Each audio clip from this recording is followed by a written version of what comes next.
So, all right, we are live. So, good morning, everyone. Lance Tarchione here with you on Ask the Agronomist this morning. If you've got questions, please put in the chat like we always do. Looks like we might have just a little bit of a delay here on the internet, which hopefully will not affect you as much as it might affect my guest tonight. So I'm sitting here with a face that's familiar to some, maybe not to others, but Doug Schemmer. Doug and I have known each other for, when were we in college? 1990. Yeah. So long time that would be.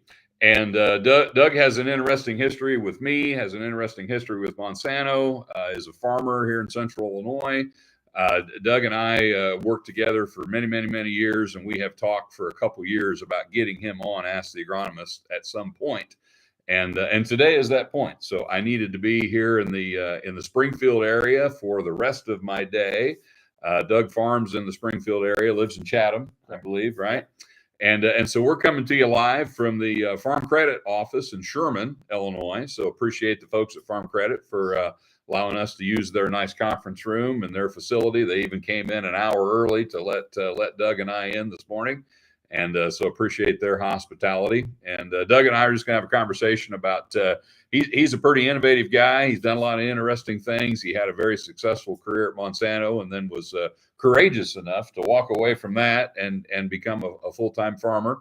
And did that right ahead of the 2012 drought, as I recall, too. And maybe had some second thoughts about that decision. But so Doug's done a lot of innovative stuff over the years. He was one of the first people that I knew that got really serious about early planted beans. One of the first people I knew that started planting beans before corn. Went through a tough year there where I remember you finished planting corn in June because of that decision, and he didn't quit doing it. So give him credit for that.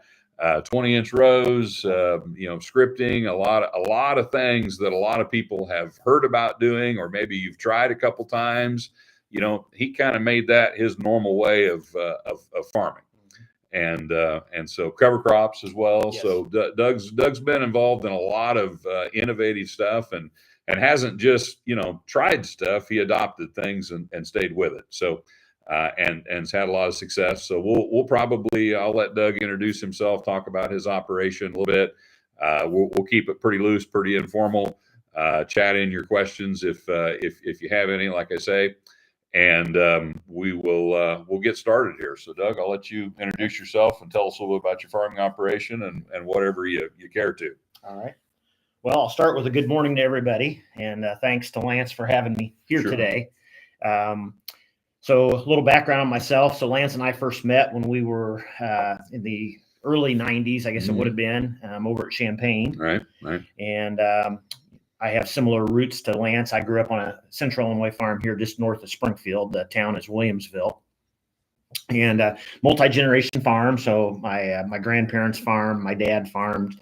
And my goal when I was leaving Champaign was to come home and farm. But with it being the 1990 timeframe right after the 80s, it was better for me to seek full-time employment somewhere else and with hopes of coming back to the farm soon. And I was blessed. I had a 21-year career with Monsanto, multiple roles, got to meet a lot of great people, including great farm customers, and learned a ton. But finally, when my dad got close to retirement age, we had a succession plan, and I was able to come back to the family farm. And as you mentioned earlier, that was in 2012. You used the word courageous. I was struggling with whether it was very smart for a while. I definitely used a lot of courage, but I don't have any regrets now. I know before we went on this morning, we were talking about, the changes and stuff. And the hardest thing was the people, the customers, some of which are probably online now with us. And then a lot of my peers that, that I worked with at Monsanto, that was the hardest part of leaving. But I'm happy I did it. It's been great for my family, and it's allowed me to kind of pursue where my heart was always at. And that was back at our farm. And I'm not 100% sure why I've adopted all these innovative things. I think a lot of it was I was surrounded in my 21 years at Monsanto. I was surrounded by some of what I believe to be some of the most talented people in industry. And I'm not saying that they were all with Monsanto. Many were, but I had interactions with academia. I had interactions with other people in other industry, competitors of ours. And I got to work with some of the best farmers, not only in central Illinois, but in a broad geography. And I think I learned a lot from that. You got to see what some of the most successful people did. And I always said to myself, when I go back to farm, not if, but when I go back to farm, I'm going to try to use some of those learnings to improve our farm. That's cool. And, I remember, your first role at Monsanto, I believe, was a chem rep in the Galesburg area. You lived in Galesburg. Yep. You probably won't remember this, but my parents both still remember this. Before you and I had worked together a lot professionally, Yep. you ended up on our farm because my dad was a pretty innovative no-tiller. He would never have described himself as an innovator. He just switched to something and liked it and stayed with it. He never promoted himself as an innovator, but he used to farm river bottom ground on the Spoon River, continuous no-till, which a lot of people would say, well, you can't farm soil like that no-till, and that's just what he did, and it worked fine. But he had a problem with maple trees growing in his no-till fields, and every river bottom field on the Spoon River is surrounded by old growth soft maple trees, and those helicopters that come off of those trees actually easily reseed themselves in a long-term no-till field. And so his biggest weed problem, this was in the day before pursuit wouldn't kill lamb's quarter, and it was at the end of the day before anybody had ever even heard of water hemp, was maple trees in fields. And so they had the young Monsanto sales rep out to see if they could kill those with Roundup. And that was before Roundup Ready crops. That was. So this would have been about 92, 93, 94, before Roundup Ready crops were out. So it was different back then, obviously. And we don't have problems with maple trees in fields anymore, because when you get an annual dose of a Roundup out there, that's pretty good at killing maple trees. But that was my folks still remember that nice blonde-haired kid coming out to the farm, and that was Doug's launching platform, I guess, in your career. Did a lot of cool stuff at Monsanto. You led sales teams. You were a very successful sales rep yourself. You helped get the learning center started at Monmouth, which sadly is talk about change. That's not even there anymore. Doug would have been the guy that kicked that off at Monmouth. Got into some, I remember you in I guess it probably would have been one of your later roles when you were doing all of the, I'll say the influence type stuff, industry affairs role, and traveled a lot and met a lot of interesting people. And I've actually, I've always considered you to be a mentor in my career. And I've looked at you as someone that I kind of like to emulate and follow. And I've always thought that someday I'd go back home and farm too, but I've been here, 32 years in March, if you believe that. No, I can't. Make you feel old. I love my career as much as I love farming. And I'm blessed to be able to do both, but I'm not sure I see myself walking away from this and being a full-time farmer, because I joke all the time. I don't consider myself to be a gentleman farmer, but it is a lot easier to farm with money than for money. and my farming operation has always been successful, but it's never had to do anything more than just pay for itself. And there is a difference. Yes, that's right. That's where that courage comes I don't. I'm not sure I got the courage to try to make the difference. So, but anyway, we'll I guess we can kind of take this anywhere you want to go agronomically. If there's anything in particular you're super proud of on your farm that you'd like to focus on, like I say, a lot of the stuff that I don't know you remember what the first year was you would have planted beans before you planted any corn? Boy, I'm going to say it was probably somewhere in that, would it have been like 2017, 2018 timeframe? Yeah, I'm guessing it was probably 19 that you got hung a little bit. So it was before then. It was probably in that 16, 17 timeframe, roughly speaking. And you still, that's kind of still your practice today? Definitely my practice. For me, it's kind of an easy decision. When I feel like the fields are right, So I'm big on scouting, and I think that goes back to my Monsanto days, all the training we had on agronomy. So I was one to be out in the fields, and I'd have my little garden shovel with me. And when I think the soil's right and the field's right, we'll plant beans. And then when we run out of fields that are right, then we'll switch to corn and go hammer on some of the fields that are right, for corn. But it's really all based off of the soil for me. I'll look at the calendar, I'll look at the weather forecast, I'll look at the soil temp and all those things. What about the neighbors? Like to look at the neighbors too? Good question. I think a lot of them look at me and probably go, oh gosh. So I'm influenced by the neighbors like everybody. I am amazed. I will say that coming back to farm full time, 2012, as you mentioned earlier, is when I exited Monsanto and implemented that succession plan. And I will say there's a lot of things that I've learned, and it's ironic because I grew up in a farm family, multi-generation, helped my dad and my grandpa along. So you would think that you would know a lot about farming and kind of have it figured out. But I have to admit, even after a 21-year career at Monsanto and working with all these people and farmers, there were a lot of ahas that I had when I had to do this for a living. And so that's kind of been interesting to make that transition. But for me, taking care of the soil and having the soil right when we plant, but I've just seen enough data, and I had some influencers. I had people that I respected and I trusted. And when they were showing me the information around the yield potential, and, for them, it was kind of scientific. It went back to this plant biology, and when they explained it, not only did they have data to show, hey, when we planted these different things, here's the results, multi-year, multi-location, but then they could explain the biology behind it and why it was doing that. So for me, it's having people that you respect and that you trust, and then, listening to what they have to say and then trying to adopt it. I'm not saying that I don't want to have timely planted corn. I'm not saying that at all. And I know there's probably people online here that are saying, well, I've got to get some corn in early so I can start harvest. So to me, there's a balance in everything we do. And so I want to make sure that we get some corn in at what I'm going to call early or reasonable time, so that I've got a window to get, not all the corn's dry at the same time. I got to have some ready early, and I got to have some that's maybe going to hold its moisture until late. So I'll try to have a strategy or a plan around that. But that's one of the ahas I had. I can say in Monsanto, the better that I planned and worked my plan, the more successful my results. In farming, I've learned that I got to have plan A, plan B, plan C, and I've got to be very agile to be willing to adjust, because there are so many things that are out of our control. And that's one of the things that I struggled with in the beginning, was that I was used to 21 years of Monsanto about make your plan and implement your plan.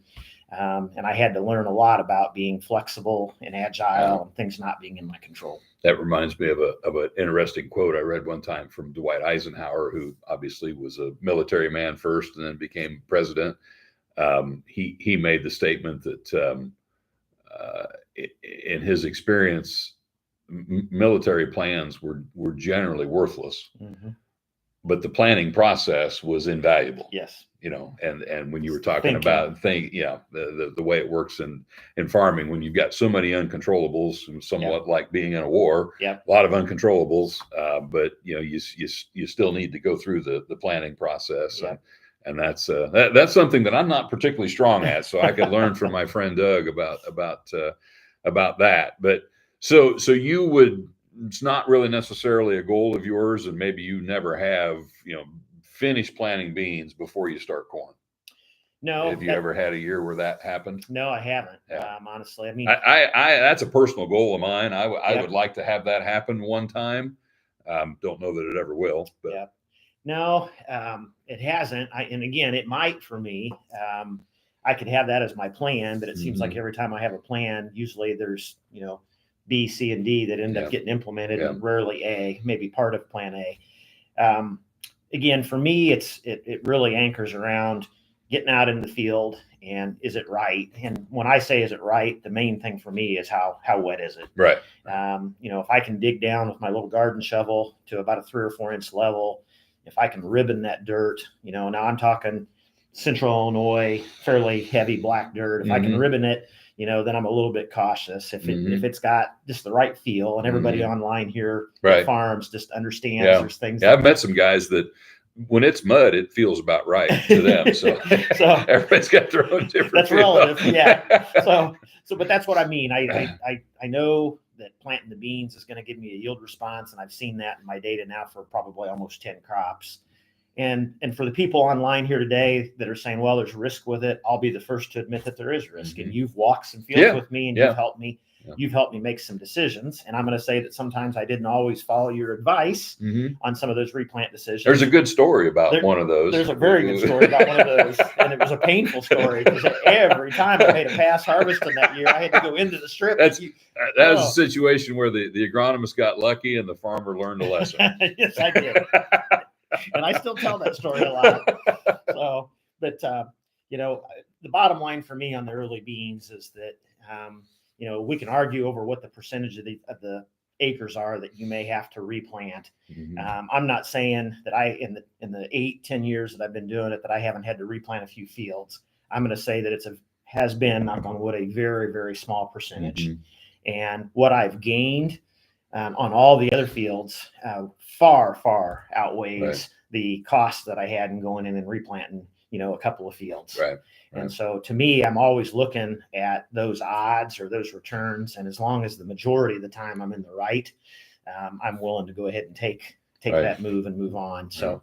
Well, another one of my favorite sayings is, if you're going to replant timely, you got to start early. So, so it's, I think the preponderance of the data would support that, there's a lot of good agronomy behind getting beans in early. Yeah. And beans are more forgiving to getting put into some tough soil conditions than corn is. And you're not really putting them in tough soil conditions. I mean, there's people out there that believe so much in early planted beans, it's almost like, well, even if you plant them in the mud, it's the right thing to do. I mean, I like your reliance on soil conditions. Yes. And even your beans are going into good soil conditions where a lot of people are, they wouldn't be planting corn on the days that they're planting beans because it's not really fit. Yeah. But they plant beans anyway. Yeah. And even that is oftentimes, successful. So, we've learned that, beans can be pushed a lot more than we recognize. You don't have to have a final stand of 140,000. If you talk to most of the people that are, winning yield contests with soybeans, most of those guys are planting lower populations than a lot of normal farmers are even comfortable going. So, the soybean plant can compensate for a lot of things. It can compensate for a thin stand. And it's not really so much, we talk a lot about planting date. It's not really the planting date that drives yield. It's earlier canopy closure, earlier flowering, earlier reproductive stage development. I've always said, if you planted a bean April 1st and you planted a bean May 1st, and those two beans came up on the same day, and the April 1st beans were never ahead of the May 1st planted beans, they would not yield more. Correct. They might actually yield less because that April 1st beans had a tougher row to hoe than the May 1st bean maybe has. So the trick to getting better yields from earlier planted crops is you got to get them to develop earlier. Correct. And so I think that, having those good soil conditions and kind of having the best of both worlds, you've got early planting plus good soil conditions is maybe better than just early planting, regardless of what the soil conditions are. I would echo your point 100%. And there's years where I see a more pronounced difference to the early planting, and there's years where maybe that difference is less. And a lot of that just depends on the conditions that you're just talking about. Some of it's the planting conditions, and some of it's the environment that you have for the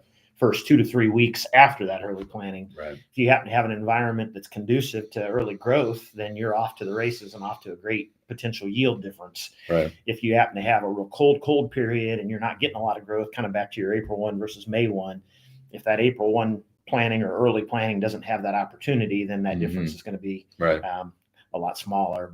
But most years for me in this area, right around Springfield, usually the 10th, the 12th, the 14th, somewhere right around that stretch, depending on the weather, depending on the soil conditions, is about when we can drop the green flag and go. And like I say, I've just got years of data on my own farm that just time and time again show me that difference. So that's what motivates me, especially in these tight margin times that we're in now, is getting an extra 3 or 4 bushel an acre can really make a big difference on the bottom line. Right. When you didn't have to do anything else different. I didn't have to spend any more money really on that. I'm already treating my beans. Right. So really the only difference was just being ready to seize that opportunity if the opportunity was there. Now you're running one planter? We're going to switch for this year, and we're going to run 2. We've been running 1. We've added some more acres in the operation, and we were stretched as far as we could stretch.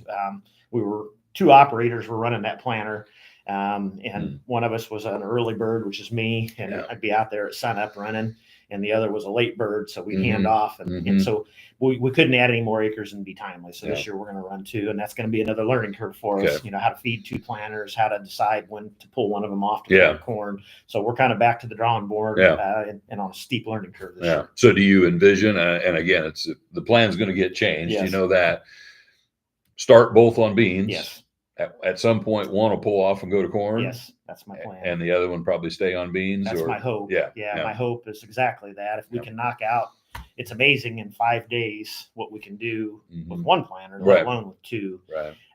So we're going to hammer on the beans on the fields that are right, and then we'll get to a certain point on the calendar, which for me, again, in this Springfield area, usually somewhere around April 22nd, April 23rd. People laugh at me, but my favorite day to plant corn is April 25th. And I don't know exactly why, but just years of experience farming down here, it just seems like anything right around April 25th seems to always be my best corn. Now, I know there's always going to be a year that maybe is different, but my point is that we really need to be getting in our area right here with our farming practices somewhere around the 22nd, 23rd through about May 1st seems to be the prime time on corn. So if I can get 1 pulled off, planting some corn in that window, that'll give us some corn to get started on with harvest. We run our own grain site, our own drying and stuff like that. And that'll allow us then to start on corn. When beans are ready to harvest, we'll pull off, harvest beans for a period of time, and then we can go back to corn. Now, a few years ago, when we were working more closely together, you were using a lot of full season beans. You'd grow a lot of early 4s. Have you earlied up on beans? That's kind of been a bit of a trend in recent years. We have. I think for us, again, in this Springfield area right here where I'm at, north of Springfield, a little ways, Williamsville, seems like the sweet spot's around a 3.8 bean, year in and year out, that 3.8 bean. But I've got some Asgrow 3.6s this year. This past year we had a lot of the 3.3s, Asgrows. They did great. I think, and I'd have to look at my numbers, but I think we're even trying a 2.9. I think it is this year. So I don't have a lot of the 2.9s. That's a little early for where we're at right here at Springfield, but I'll have just enough that maybe I can cut beans for a day or 2 on them, and then move into the 3.3s. And then by the time we're done with the 3.3s, hopefully the 3.6s.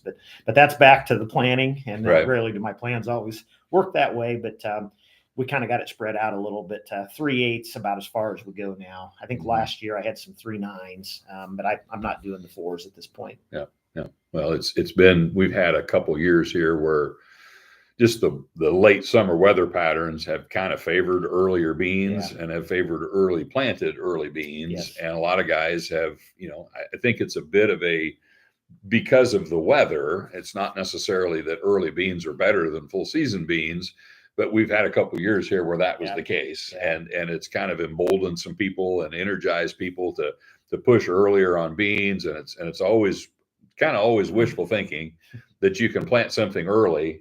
I'm talking not early calendar date, but early relative maturity, and get as big a yield out of that as you'll get out of a full season product. And that rarely happens in corn. Correct. And it's a little more common in beans because of the weather that we've been having. But if you gave a 3.0 the perfect weather, and you gave a 3.6 the perfect weather, and you gave a 4.0 the perfect weather, the 4.0 should win.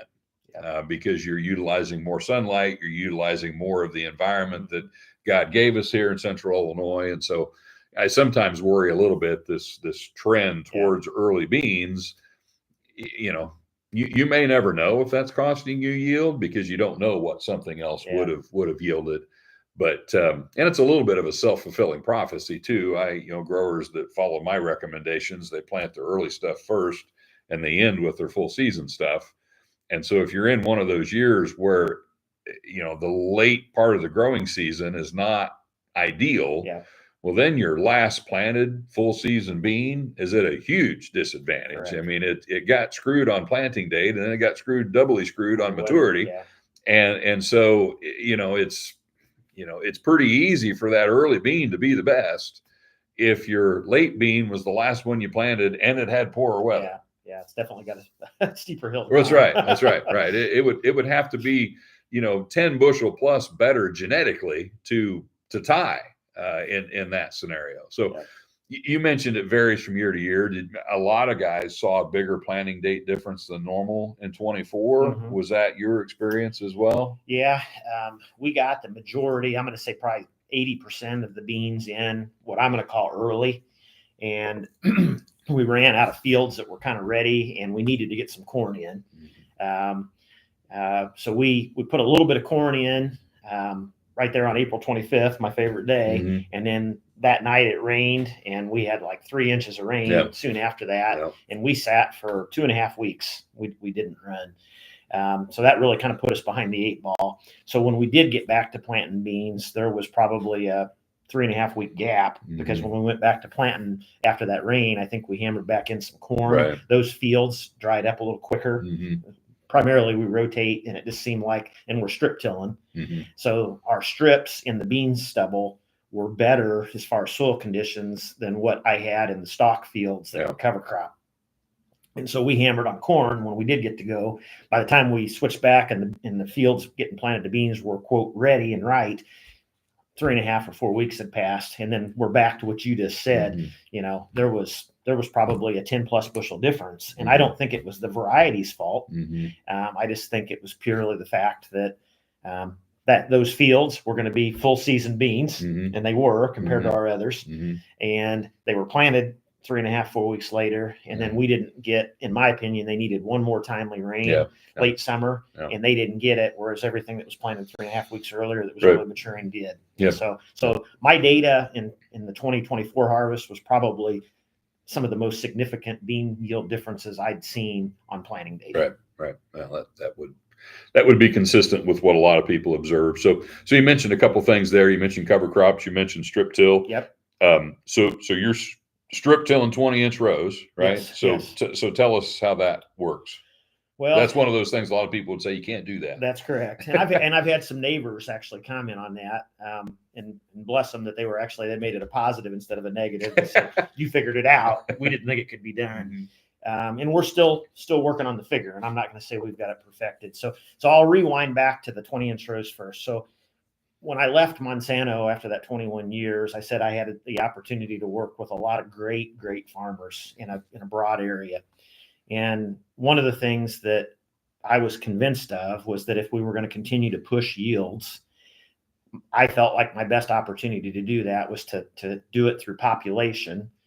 And if you listen to like a Dr. Fred Below or some of the others that talk about corn yield and the components of corn yield, I felt like I had to have more ears. Mm-hmm. And if I was going to have more population and ears, I felt like I needed to get the rows in more so I could space those plants out where they weren't competing. I was of the mindset then that I had to choose. I was very interested in strip till, and I was very interested in narrow row corn. But I didn't, at that time, back in 2012, I didn't have the confidence that I could do both. So I made the choice to go ahead and go with 20-inch rows. I looked at 15, I looked at twin row, all those different options, and 20 is kind of where we landed. And I'm happy with that decision. I don't regret. I don't wish I'd went 15. I don't wish I'd went twin for a lot of reasons. But after doing the 20-inch rows for several years and being very pleased with that, I continued to watch this strip till market. I still had that desire to do it. And then I finally kind of found my way into the right piece of equipment that would allow me to do it. Okay. So now we're doing both. Okay. Is it a knife, a colder? What do you make your strip with? We're just using a normal anhydrous knife. The first 2 years we were using kind of a normal strip strip knife, I'm going to call it. Mhm. This year we went to a mini mole. Okay. And we need to get more experience with it. But from the strips we made this past fall with the Mhm. mini mole, I can't really tell much difference. Mhm. It did pull a little easier for the Mhm. tractor. Mhm. And so that was part of our goal, was to Mhm. get something to pull just a little easier, put power to the ground and have traction. I couldn't tell much of a difference in the strip. So Mhm. we'll see this spring when we plant. But part of my goal, Lance, when I switched to strip till, is the agronomy side again. As I learned more about nitrogen management, I was motivated. I'm always motivated of how do I do better? And sometimes my better might be environmentally driven. Sometimes it might be economic driven. I think for a lot of us, it's economic driven. We're trying to figure out how do we make money doing this with commodity prices here and cash rents there, or land values if you're buying. And so I kept seeking from experts like you, how does nitrogen work in the soil? And sometimes my mental scope and looking at things can be kind of simple. But what I walked away with is that, yes, we've all learned through the years that nitrogen moves vertically, but I guess I was under the assumption that it moved quite a bit horizontally. And the more that I dug in with experts and people, I got to learn that it wasn't really as much that beach ball zone that it moved horizontally. Yeah. It was more probably, it was narrowing in. And so if I was going to do less tillage, which I was doing, I was more or less planting no-till corn into where I'd went on a slight angle with just a 30-inch anhydrous bar. If I was going to do that, I needed to get a better nitrogen efficiency. I needed to put my row near that corn.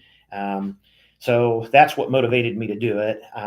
I feel like I've been able to use less nitrogen more efficiently going with this approach, which helps me manage costs and do a better job environmentally and still have phenomenal yields. So it's really around nitrogen placement and nitrogen use. It's kind of my motivation. I was already doing the less tillage, so that was already something kind of behind me. Right. I was just trying to figure out how do I get more use out of that nitrogen? Can I tweak it instead of using 1.2 per bushel? Could I use 1 pound? Things like that.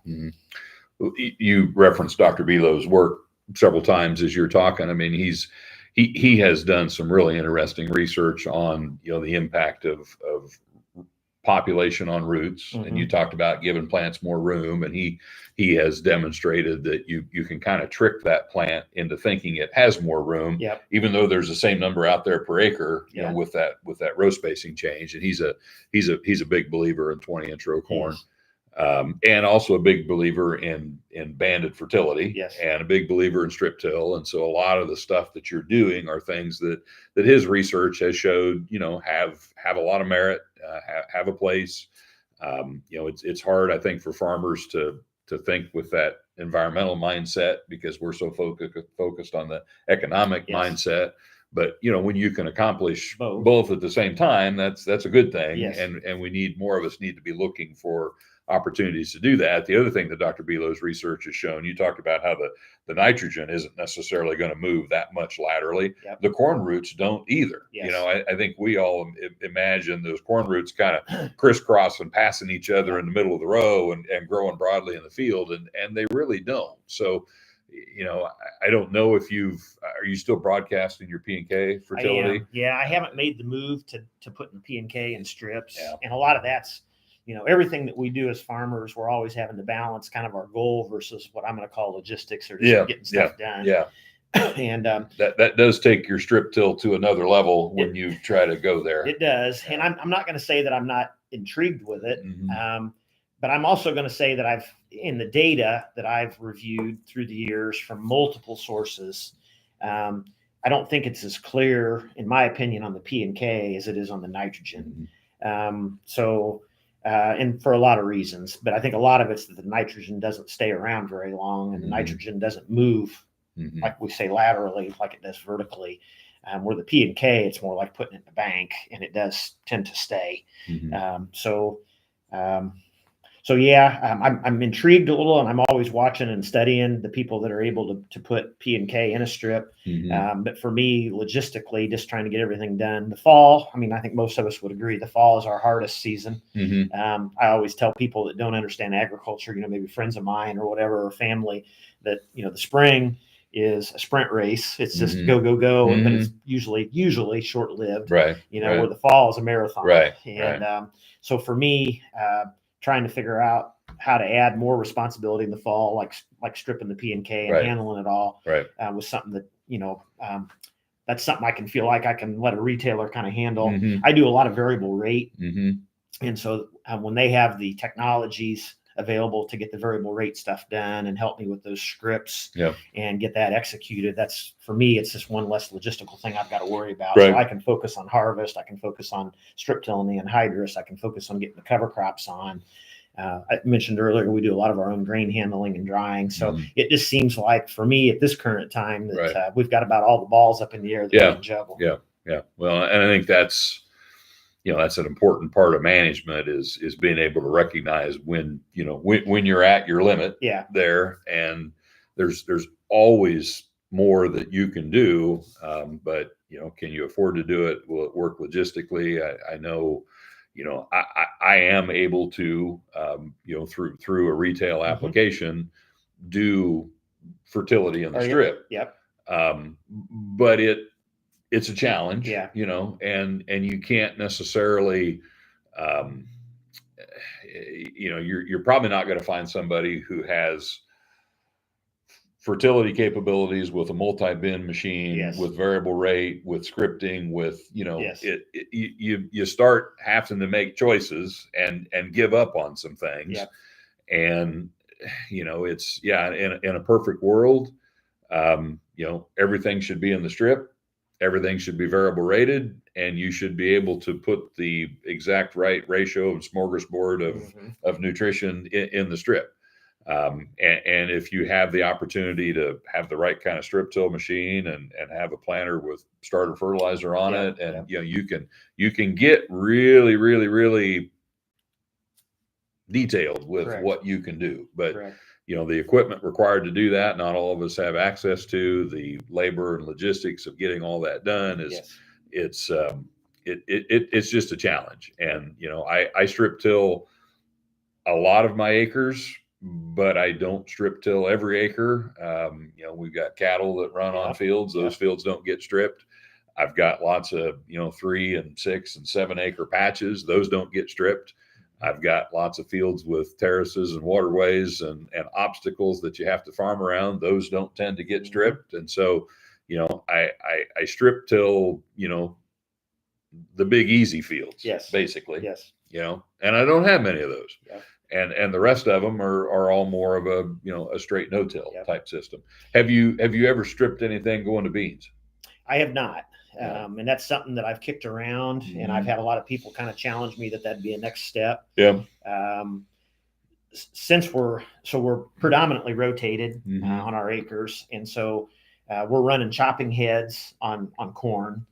And when in a perfect world, we like to let that cornfield have about a week to 10 days after it's been harvested with that chopping head. During that week, we're getting any PK or lime applied that needs to be variable rate done. It's on.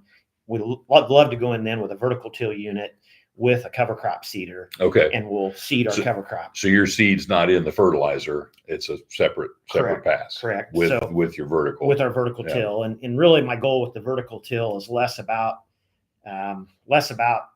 tillage. It's more about continuing to size that residue and get more edges on that residue. So the chopping part's already done that, but there's a tremendous amount of residue in 20-inch corn, especially when you're pushing population like I am, using fungicide on every acre. So getting that sized and just that 300 bushel DeKalb corn makes a ton of residue. And we had some of that. So we're getting that. Just a very minimal amount of dirt interaction with it. So I'm not running real deep, and I'm not wanting to get it. I see some of these machines that it looks like a garden, and it looks like you can go right in with a planter. And everybody's got their approach, and things work differently for everybody. My approach is I'm not trying to get the ground worked up that fine. I'm wanting to have just enough that I've got more edges on the residue size, and I've got just enough interaction with the soil that it's staying put. It's not blowing off. I was going to ask you about that because I would think chopping head, vertical till, your road ditches ought to be full of shucks. And I'm not saying that we don't have some. Yeah, I'd be naive to say that we don't have some, but I'm going to say that I think we do a really good job getting the majority of that residue to stay in that field. And so when we put the cover crop on in that same pass, you know, so I'm trying to save passes and be financially smart about how I do it. We're getting that cereal rye is predominantly what I've been using. We're getting it put on in that pass, and you know, basically from there, then we'll just no-till. So in the spring, we'll go into those acres. We'll terminate that rye. Again, the perfect world plan. I love to terminate about 7 days ahead of when I hope to be there with the planter.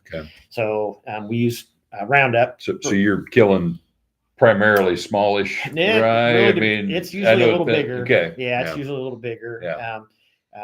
I keep using the word, and you've used it too. I have a lot of mentors, and I've got mentors in strip till. I've got mentors in cover crop, and these tend to be farmers that have done this longer. You know, they've been successful. They run good businesses, and one of my favorite mentors over by Jacksonville, his comment was don't terminate that rye until you've mowed your yard twice. Once you've mowed your yard twice, then that stuff's growing actively enough that your Roundup's going to be more effective. And he had several other things he told me of do's and don'ts of, you know, mixing stuff with it, not mixing stuff. And I'm going to say so far, everything he's told me has been spot on, because there have been times I've tried something a little different for whatever reason. And I've always come back to kind of what he's told me. So usually by the time I've mowed my yard twice here in the Springfield area, it's a little bit bigger. And some years it's a lot bigger. Other years it might be smaller. Have you ever planted first and terminated after? I have. I don't like doing that necessarily, and I know some guys that's their approach. But probably for me, the closest I've ever come to that is maybe the planter and the sprayer were in the same field at the same time, you know, or within 6 or 8 hours of each other. But my strong preference, if I can, is to get it terminated about a week ahead of when the planter. So if my hope is to be planting a lot of beans, say April 10th through about April 20th, if that's my hope, then I'm out there spraying that about a week ahead of that. And you know, for those of us that have been around Roundup most of our farming career, we know that on something like cereal rye, it's just going to start losing that dark green color about a week into it. So it's still standing erect. And with the way our planters are set up, we go right through it, no problem. And you know, the downside is if you let it get too big and you terminate it, and there's too much delay between termination and planting, it can fall down. It can be a little bit like a carpet. I'm not saying we can't deal with that, but I would a whole lot rather have it still standing erect. I mean, I've always kind of felt that way about the chopping heads. Frankly, I mean, they're great for residue breakdown, but it creates just a carpet, thick layer of mulch there. And you know, I'm not doing vertical tillage. And I'd almost rather have, you know, standing stalks out there, because if it's, you know, up in the air 12 inches, it's not really affecting anything. Versus if it's chopped up into little pieces and laying on the ground, then it's kind of a mulch. But you know, your system with the vertical till and the cover crops and all that, it works great. I haven't necessarily gone there. We use cover crops where the cattle are for just overwintering and grazing and that sort of stuff. But I haven't yet gotten to the point where I'm doing, you know, cover crops across the whole operation. You know, the way you're doing it is a great way to do it. You know, you've got a little more growing season than we've got. But it, you know, it certainly would work. Have you tried cover crops ahead of corn? I have not. I have not. So, you know, two things that have kind of been a little on my radar, you know, one would be to do some strip till where I'm going to have the beans, and the other has been to do cover crops ahead of corn. I know a few guys that do strips with cover crops, and it's beautiful to look at, and it works quite well if you can manage it.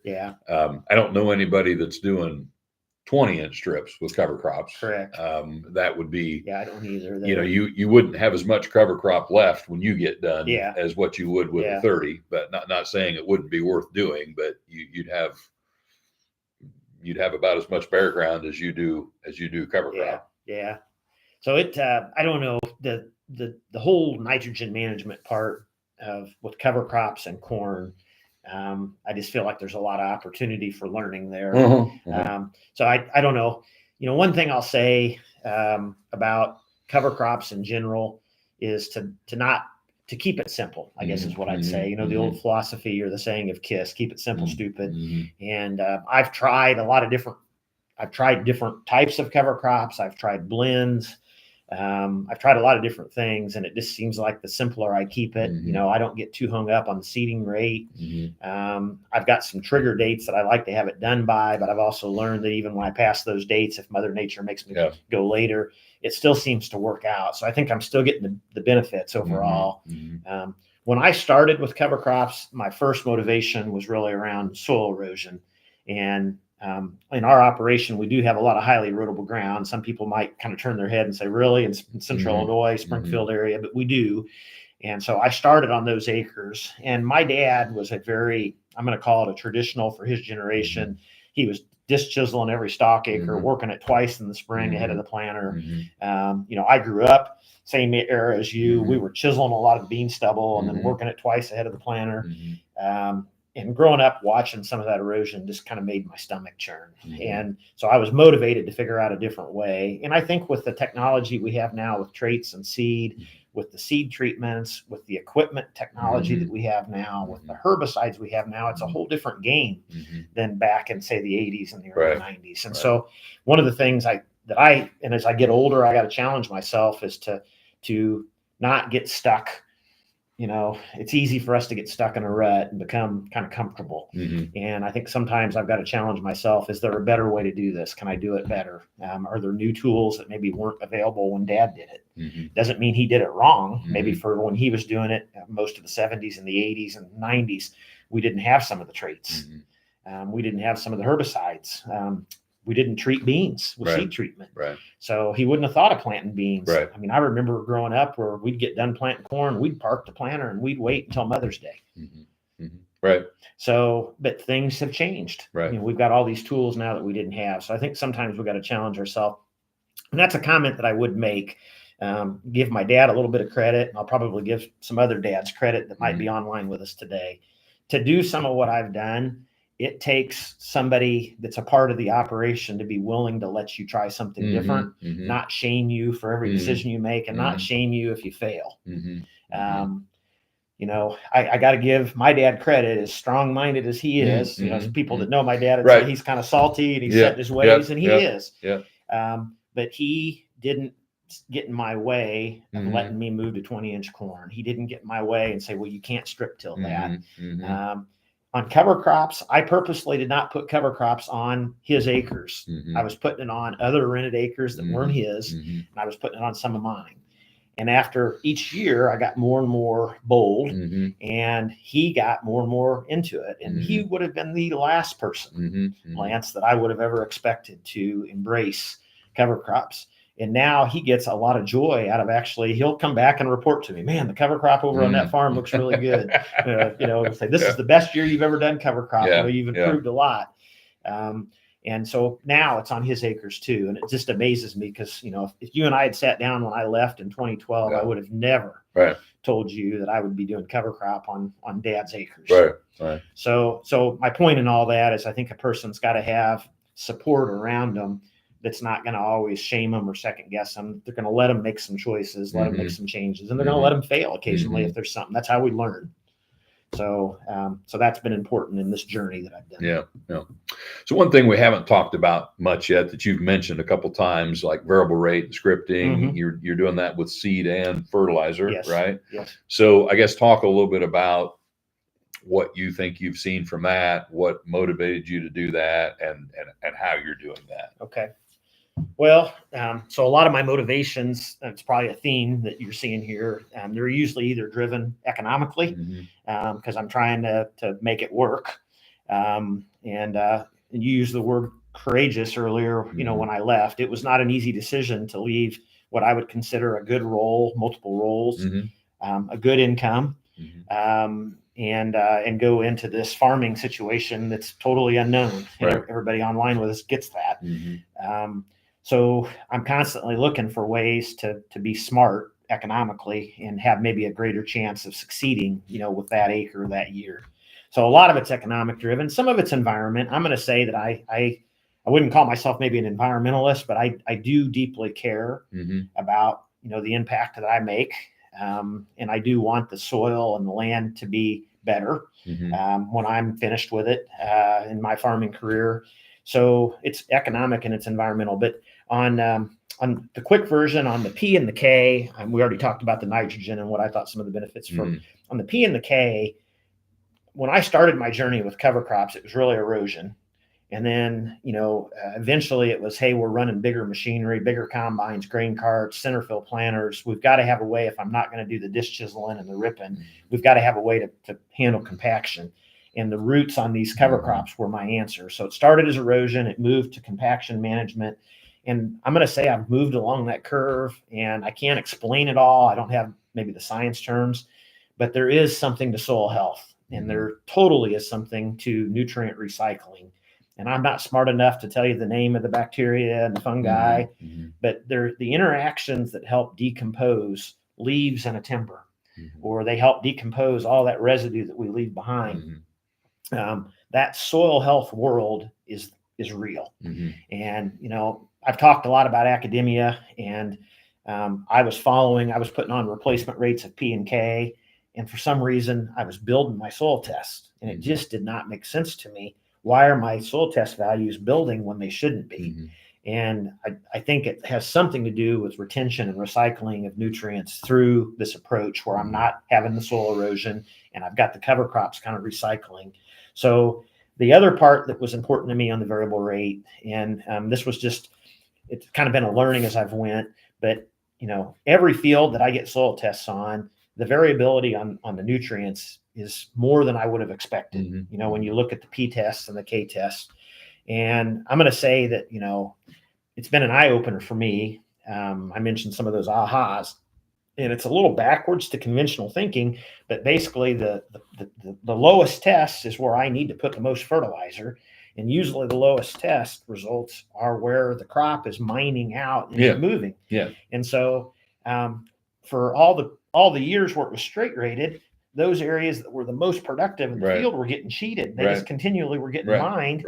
And this area over here that was either less productive and wasn't being mined as much, or it had a history of something like cattle manure or whatever, they were getting just built up more and more. So back to my economics, if I've only got so many dollars to make this work, why don't I put those dollars over here where they're going to be more productive in the low area? And I'm going to take the dollars from this high area to redirect them. And I do the same thing on seed, because there's areas in the field that I'm okay having a lower rate of seed because I'm not going to get the return and the response in population. And there's other areas where my data suggests, hey, if I push population in this part of the field, it's going to give me a good return. It's going to respond. But my overall seeding rate for the field isn't really that extreme. So a lot of it's just balancing. It's putting it where it can give you the best return. What's your upper end on seeding rates on corn? My upper end is usually 40 or 41,000. I've done 42 and 43, but to be honest, it just seems like with the hybrids that I've been planting the last 5 to 6, 7 years, I'll do learning blocks. It's easy on our planner with scripts to put in, this hybrid at 36, this hybrid at 39, this hybrid at 42, and then we'll look at that data. I very frequently I'll see a positive economic. So after paying for more seed, so I know there's probably people on here saying, well, yeah, you're getting more bushels, but is it covering your seed costs? From my low rate, which isn't considered really low, but from my low rate to my medium rate, yes, time and time and year and year and year and hybrid and hybrid and hybrid, I'm getting more than enough extra yield to pay for that extra seed and having extra dollars. But when I go from anything above about 40, I don't see a consistent track record with today's hybrids. And that doesn't mean that if we fast forward 5 years, that the breeders may not be selecting some hybrids that do respond at 42 and 43 and 44. But right now on a flat black field that's really good nutrient levels, I'll just set it on 40 and we'll go on most hybrids. So usually my scripts will vary anywhere from about, say about 34 to about 40 or 41. And a lot of the acres are going to be planted in that, 38 to 40 range in the 20-inch rows. So right. Which, I wouldn't consider that. I think when some guys switch to 20-inch rows, they immediately jack the population up to 44 or something. And and I think there's, with the right management and a variable rate script, I think there's places in a lot of fields that 44 would be okay. Yep. But you'd never want to plant a whole field No. at 44. No. And I think a lot of guys in their 20-inch rows have kind of settled back to a population that's not that much different Correct. than what a lot of progressive guys are doing on 30s. I would agree with that. So yeah, the extreme top, I haven't seen the response with the current hybrids, maybe in the future. And like I say, I don't have probably the width in my population that maybe some would think, or some would even maybe encourage. Right. But it just seems like when I look at the data, I am somewhat data driven. So I do like to kind of capture the data, and I do like to look back at it and then try to make some decisions and what's it telling me. So I think you have to measure some stuff to be able to make some decisions. In the absence of information, it's hard to make a good decision. Right. So I do put a lot of value in that data. I think sometimes we can get paralyzed with it if we have too much. So it's kind of a balance. Right. So one thing we haven't talked about much, and it's maybe a little bit different because of your narrow rows, how do you manage fungicides on your farm on both crops? Well, in the beginning, I was doing, so first of all, I'll go back to data again. So first of all, in beans, I was actually doing some treatments with airplane, and then I was leaving some untreated. And I would take that with a weigh wagon back in those days. That was before I had yield monitors or had it all in my equipment. And I just, again, very consistently would see a positive response economically. I mean, so the increase in yield more than offset the cost of the treatment.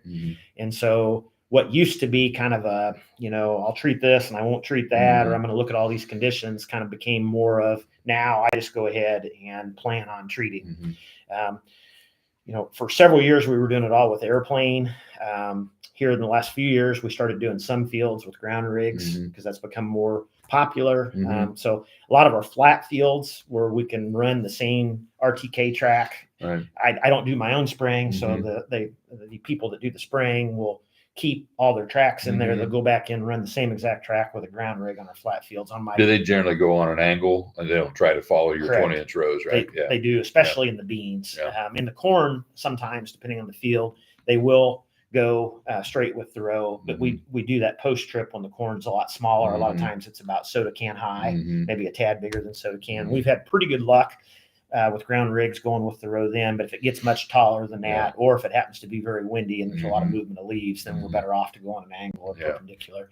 So the data helped me decide on the beans just to plan on it. On the corn, I've kind of gotten to the same point. I used to think that I was kind of smart enough that I could figure out which hybrids might have a response and which ones wouldn't. I still very much appreciate when I get agronomists to give me a key, like what you've done in the past. That's that data again helps me. We also get frustrated trying to build the key because there's a lot of variables. There is. So I pretty much now just plan on treating everything. And here lately, last year was my first year, but I'm doing it again for the 25 crop. We have started using drones, and I was a skeptic. A little bit of that as a way to apply. Okay. And I'm not doing it widespread, but I'm doing it in targeted areas where a plane's just not really an option. I've got some fields that join the village of Williamsville, and getting the plane in makes a lot of people really nervous. And you end up getting calls from the Department of Ag and stuff like that none of us want. I've got one that's right next to Interstate 55. Again, it makes people nervous when the plane's diving right along their car. I've got a communication tower, one farm that's got the guy wires. So what we've tried to do, and I've got a couple that are small patches. You mentioned, some 4, 5, and 6 acre patches, and sometimes trees surround them. A plane just can't get to them. So what we're trying to use is the drone in some of those specific areas. We're using the plane and others, and then on the beans, sometimes if it's the right topography, we're using a ground rig on the same RTK track. But we're pretty much just using the fungicide now. I do, again, look at the cost of it and look at what I think the return is. And each year I'll get results back from academia or from trials that were done. And but at this point for 25 crop, I've prepaid for fungicide on basically every acre of corn beans. Right. And I do that as well. I had we just had our ag tech meeting this week, virtual now, which I still don't like, but I would struggle with that too. but it was a lot of good information. And one of the most fascinating, you would have loved this from the learning standpoint. You might not have been thrilled with some of the results that they shared, but there was a group out of Canada actually that did the best research I've ever seen on application uniformity and coverage, comparing drones to helicopters to planes. Okay. And that's one of the most common questions I get. Yeah. And they also dug really deep, fascinating, into the streaking that can be observed from any means of aerial application. We've seen. Yep. And the results of that were very interesting. And they, a lot of people had accused people of not having their application equipment set up right, or their swath width of being too wide, or something was wrong. And they went back out in the field and they did the calibration check, and they put, water sensitive paper across the ground, and you fly across it, and they can actually analyze the coverage of uniformity on that strip. And that's how they set up their nozzles. And if you've ever looked at a spray boom on a piece of aerial equipment, you would think that, well, things not set up right, because it'd be like a clump of nozzles right here, and then there's a big stretch where there's nothing. Some of that stuff is, the wind currents and such are moving that around, and so they know that, and they've calibrated that, and they, you have to set it up the right way to make, when you combine the, where the spray is coming out with the wind currents and how it gets distributed around. Well, what this group in Canada discovered was, that's different on bare ground versus if there's a crop canopy there. Interesting. And we never calibrate anything in canopy. We calibrate everything on bare ground. Yeah. It's a pain in the ass to calibrate it in canopy. It would be. So there's good reasons why we don't do that. And what they found was with virtually every piece of aerial equipment, the effective swath width is about 25% less in canopy than it is on bare ground. Okay. And so, that's where the streaking is coming from. It's not that it wasn't calibrated properly. It's that it's different in the canopy. And, unfortunately, and, the reality, and their research also showed that, a drone's pretty good at 5 gallon. Nobody's going to run 5 gallon out of a drone. Correct. And all the aerial stuff is pretty good if you reduce the swath width 25%. Well, that's a big hit to the farmer's pocketbook, the applicator's pocketbook. Everybody's economics get, it's a fairly expensive application already. Yeah. And then if you got to make that many more passes, it gets really difficult. So, it was really fascinating research. It would probably be controversial to some people. And we've learned that in those really heavy disease pressure years, you see the streaks. Yeah. Well, they said something that I've always said, the application didn't change. What changed was the disease pressure. Yeah. Yeah. So whether you realize it or not, the streaks are always there. You just can't always see them. Yeah. And, and it's, that's fair. We're going to have to decide as diseases get worse, if you're in an area that's being impacted, 30, 40, 50 bushel a year by tar spot, it might be worth it to you to narrow up your swath width and make a better application. Or, maybe choose to use a ground rig instead of an aerial application. I've never been opposed to any form of application of fungicide, because the biggest challenge we have is getting it all done timely. Correct. And even if you don't do the best job of applying it, if you needed it and you got it on timely, that's a lot of the battle there. And even if you end up with some streaks, the whole field would have been the streak had you not done anything. So 80% of your field is still a lot better than it would have been. Correct. So in the end, you're still ahead, even if you have to look at the streaks, but it does bother people when they see the streaks. Yeah. Same thing happens with people on sulfur. A lot of times you start using sulfur, it doesn't spread as good as P&K. And sometimes you get some streaking because it didn't spread all the way out to the edge of the pattern. And guys complain about, well, I got these yellow streaks in my field. Well, actually you've got green streaks in your field. The whole field would be yellow if you hadn't put the sulfur on. Yes. So I get it that it makes it look bad, and I get it that you don't want to look at the streaks, but it's kind of a glass half full, glass half empty thing. You know, the good part of the field is definitely benefiting from what you did. And had you not done that, yeah, the field would have been more uniform. It just would have been uniformly poor.